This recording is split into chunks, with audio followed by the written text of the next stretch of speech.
Hey everyone, welcome back. And today we're going to be starting a set of annoying lectures, which are, in my opinion, not very high yield, but are still important to cover. So I've tried to keep them as concise and relevant as possible. So with Optal, we'll just be doing two lectures. The first is the red painful eye, the second is vision loss. So let's start off with the red painful eye, where we'll be covering a bunch of conditions, predominantly only the important stuff. I promise I won't be blabbering on about useless bullshit today. So let's start off with the red painful eye, right? Introduction. Um, Optal is mostly a fourth year concern, right? But there will be a few questions that come up from a third year perspective, particularly medical emergencies and kind of really severe acute stuff that you need to know a bit about. Very, very brief anatomy. Um, Oops, sorry about that. So we have the cornea, very straightforward. We have the iris. We have the anterior chamber, the posterior chamber. That's right here. So this is the big um, anterior chamber. This is the posterior chamber, the tiny, tiny bit here, right? We have the lens. We have the ciliary body that helps change the thickness of the lens, vitreous humor, and retina. Let's just stick with the important stuff there. And then we have the sclera, the white stuff. Cool. So when we talk about a red painful eye, we will see a ton of differentials and a lot of confusing terms, but this is most commonly just going to be an issue with one of the following things on the left, and it's really easy to narrow down. You, moving from out to in, let's just say we have an issue with the eyelids. There can be three conditions that present in a rather similar way. We have blepharitis, a chalazion, and a hordeolum, or hordeolum is also called a sty. With the conjunctiva next, which is the thin layer covering the eye, you can have conjunctivitis, which is purely an infection of the or inflammation of the conjunctiva, or you can have a subconjunctival hemorrhage, which is a bleed under the conjunctiva. Episclera, which is the most superficial layer above the sclera, you can have episcleritis. Sclera, you can have scleritis. Iris, you can have iritis. With the cornea, you can have either abrasions to the cornea, which just scratches, or a microbial infection. And with the anterior chamber, the two things you need to know are anterior uveitis and glaucoma. And we'll be covering all of this in the next 10 minutes. So strap in. Blepharitis is just inflammation of the eyelid margins. It's basically like dandruff or acne for the eyelids. I'm sorry, I'm not dermatologically or ophthalmologically inclined, so I apologize in advance. But the way I think it's just like flaky eyelids, simply put. It's very common and presents with a burning and gritty sensation where you think there's like sand in your eye. The treatment is relatively straightforward. You just wash your eyelids well. Hot compresses help. You can use topical lubricants, just eye drops. And if severe and not responding, it's probably infected. So you use tetracycline. A chalazion versus a hordeolum, both very easy to compare the differences between. They both present with like this swollen eyelid thingy with a bump. It's kind of annoying because they both look very similar, but they have one key difference. So you have your meibomian glands. I say as if you are meant to know. You're not meant to know this. I don't know this. But basically, they produce secretions. If one of those glands get blocked, you end up with this bump in your eyelid.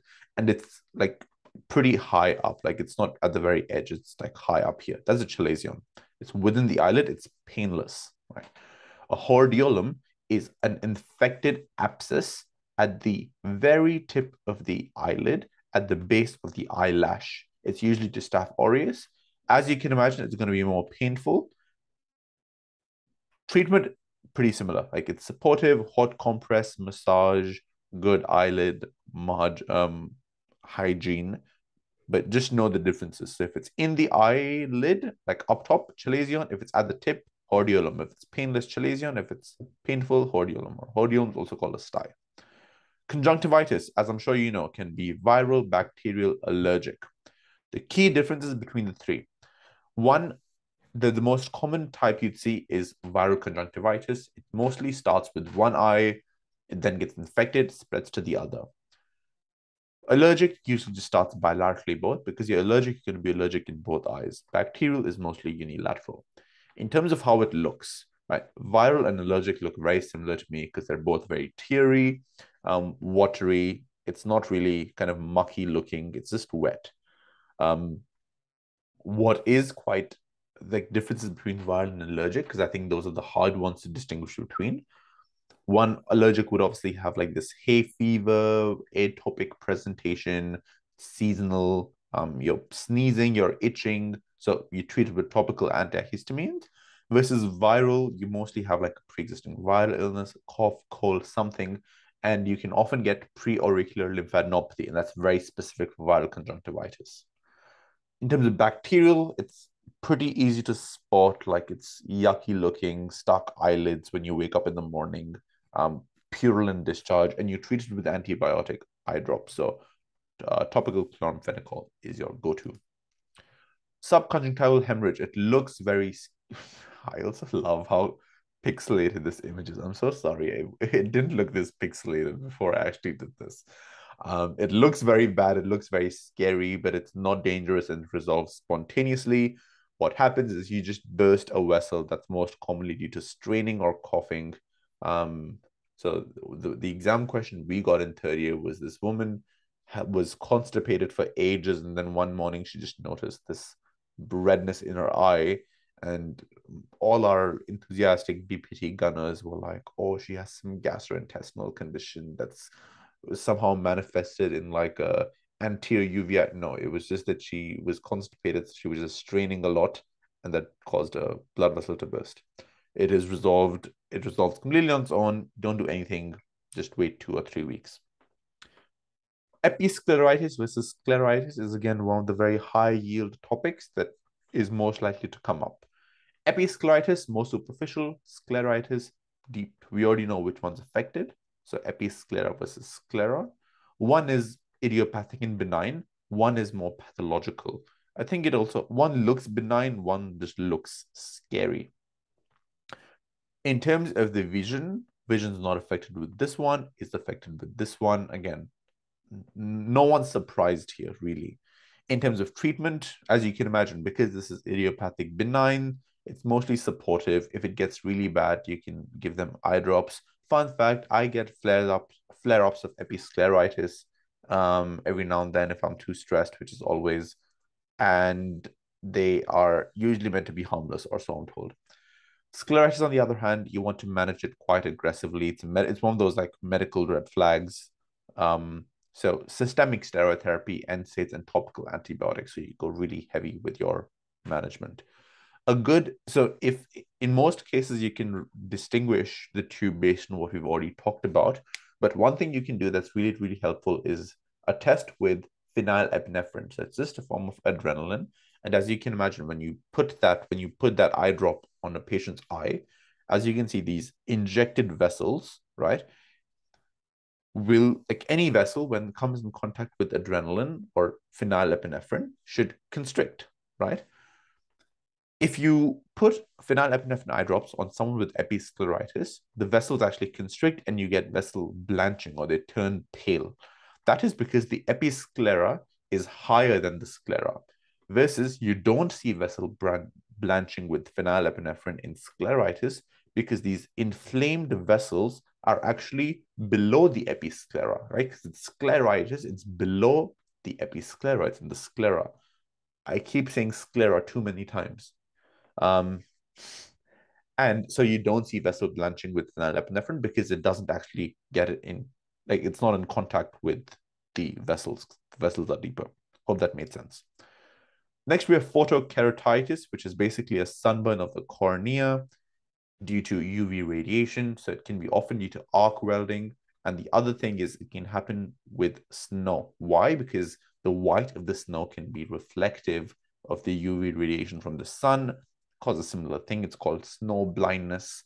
It presents with kind of bilateral pain with gritty sensation, photophobia, and excessive tearing. It's like you've got sand in your eye, really. And it usually self-resolves. They just want to be left alone in the dark, also because they're photophobic. Next, we have a corneal ulcer or microbial keratitis. So one can lead to the other. It's basically that thing that you always hear about if you go to sleep with your contact lenses and you wake up and your eyes really, really red. That's what we're worried about. We're worried about a microbial infection with contact lens use. And that's what is like, this is your go-to answer if you ever see contact lenses. So you see pain, blurry vision, and photophobia.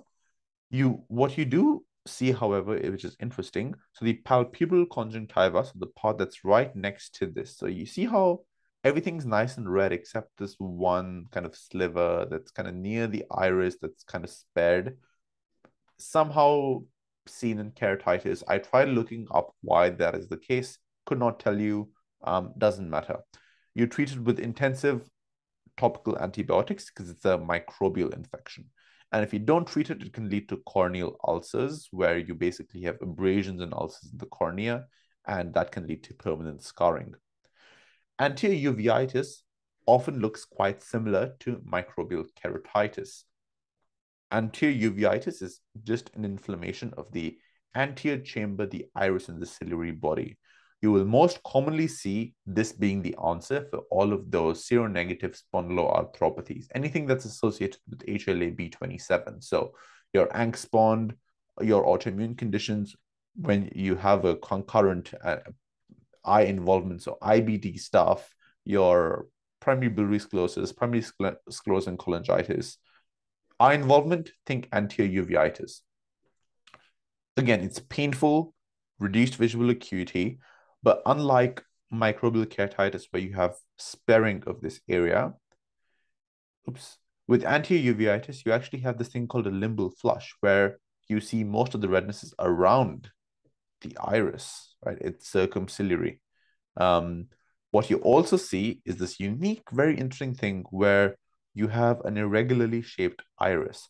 What's happening here is because the iris is inflamed and the anterior chamber is inflamed, they can often get stuck together, and that causes disruption to the actual shape of the iris that is meant to be, nice and round, but obviously can get distorted in those cases. You were treated with steroid drops to reduce inflammation, and you can use this medicine called cyclopentolate. And what that does is it breaks down those adhesions to prevent further damage to the shape of the iris. The last thing that's really important to know is acute closed angle glaucoma. So what's happening here is you have your cornea, right? You have the anterior chamber here. You have the iris, you have the ciliary body. So cornea, anterior chamber, posterior chamber, lens, iris. What happens in most cases is you have a pathway to drain the contents of the anterior chamber, and that's done through the canal of Schlemm, which is a funny sounding word. That's probably offensive. I shouldn't say that. And what happens is, under normal circumstances, your ciliary body and the iris, they keep generating more fluid, but this is able to drain well. So it's kind of a nice balance. What happens is for whatever reason, if you were to kind of squeeze this angle like it is on the right side, you can block the drainage. And if you block the drainage with still normal production, you end up with increased pressure in the anterior chamber. And that's what glaucoma is, except it's acute closed angle glaucoma. You can also have chronic open angle glaucoma, where the angle is not affected, but you just have kind of poorer reabsorption capacity. And that's not as worrisome.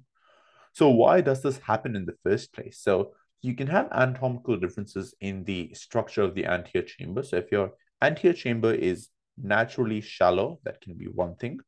You can have thickening of the lens with age, which pushes the iris upwards, thereby closing the angle. And what you can also get is dilation of the pupil. So when the pupil dilates and the iris kind of opens up, it can actually reduce the angle, which is why most patients come in with ACOG or it should be acute closed angle glaucoma. Acute closed angle glaucoma, my bad, sorry. The most common kind of onset is when they're in the dark or watching TV, doing something in the dark that may require pupillary dilation. Because of that, again, all three of these factors combined causes a closure in this angle. You can no longer drain the fluid in the anterior compartment, causes increased buildup, and that is problematic. You can measure the intraocular pressure, and the number is more than 40 millimeters of mercury. Next, in terms of treatment, so first thing we want to do is we want to reduce further secretion. So we don't want to produce more fluid. We can do that by topical beta blockers and acetazolamide. We want to reduce, or sorry, we want to reverse the pupil block, right? So we want to constrict the pupil with pilocarpine because we know that one of the contributing factors is pupil redilation. So by constricting the pupil, we can actually open up that angle further. And the last thing to do is this procedure called laser iridotomy. What that basically does is through a laser, we make tiny holes in the iris, and that allows communication between the anterior and posterior compartment and creates this other channel for flow of fluid if you can't actually resolve the closed angle here, or if they have multiple presentations, really. And that's all we had for the acutely painful red eye. I hope that made sense. I'm sorry if that was a bit rushed. Optal isn't that important from a third year perspective. But if you have any questions, as always, please feel free to get in touch and look after yourself and look after your loved ones.